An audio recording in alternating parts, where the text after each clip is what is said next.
Yan, nakakuha tayo ng imported na buhangin. Ito pa.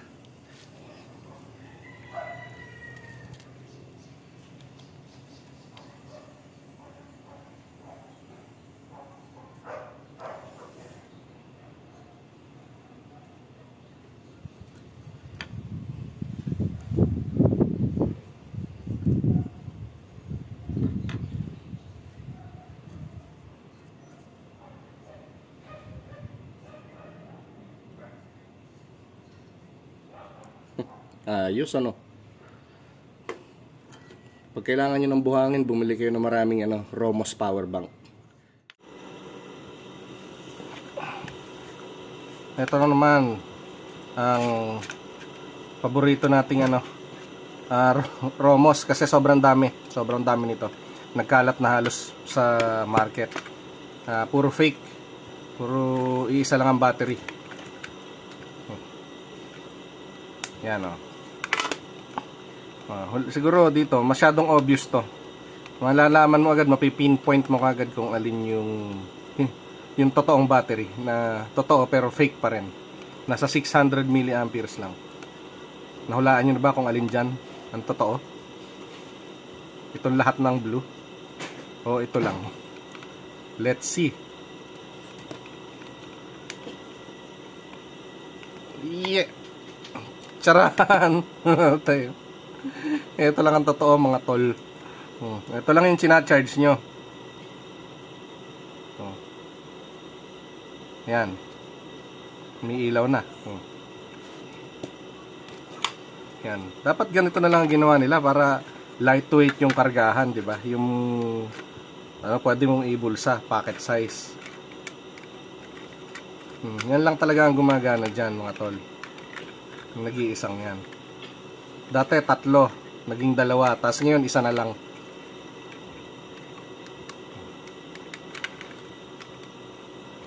Ganyan lang talaga yan eh. Ayan, tapos iilaw na siyang ganyan. Kita ba? Tindi no mga tol. Okay.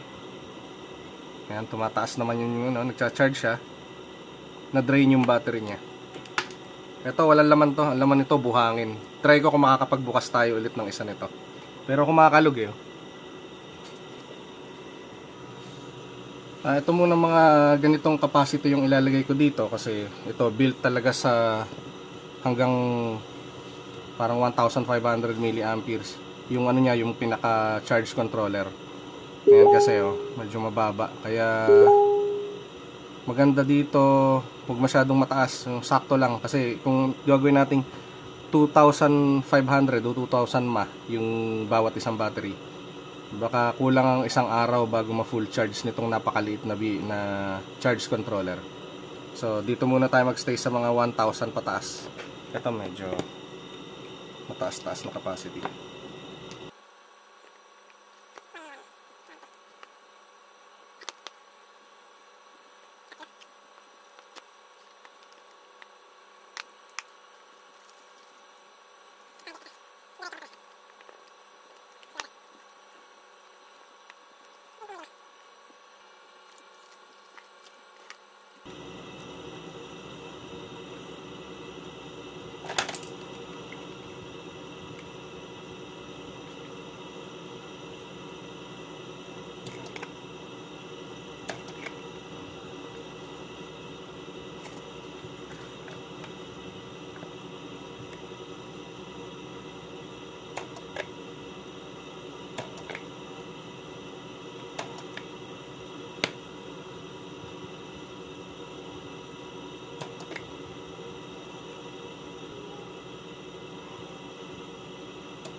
noise, then isang nickel na mahaba.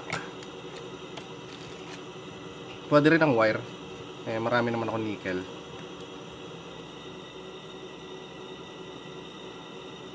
Usok to.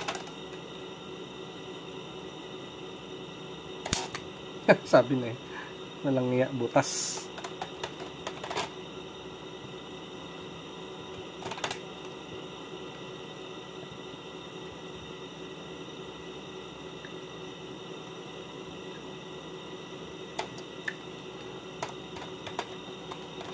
Isang spot lang, ayos na. Yan ang maganda sa DIY kaysa sa biling yari na mga spot welder.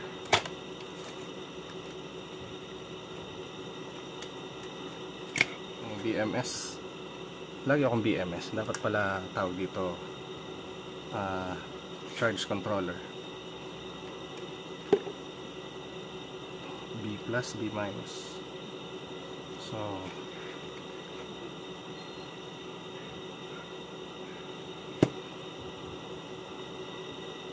lang yung coding to, buwisit.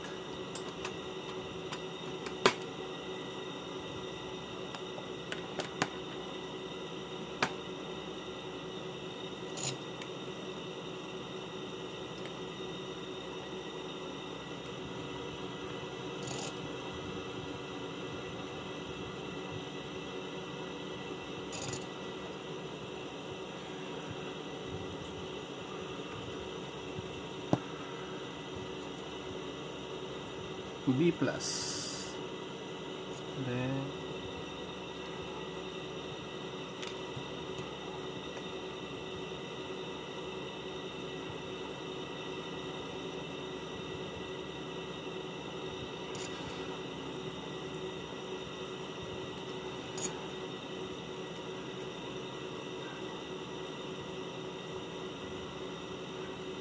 okay.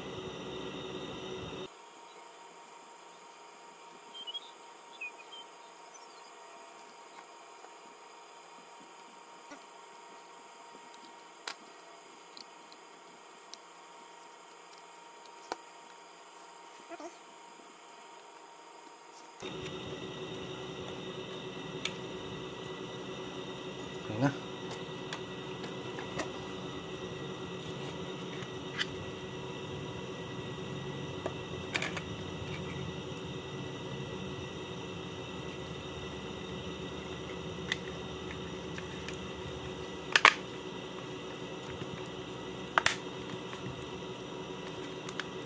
Ano ba yun? May tumukod Ayan. Hindi ko na tinanggal to, yung flashlight. Alright. Tignan natin kung gaano katagal mag-charge to. Ordinary ano lang to USB, kaya sa tingin ko don't expect na fast charging to. Ayan.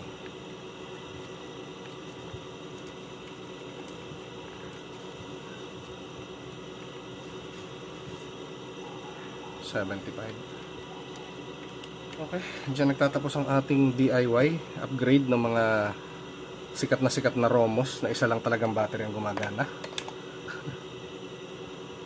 Thanks for watching mga tol.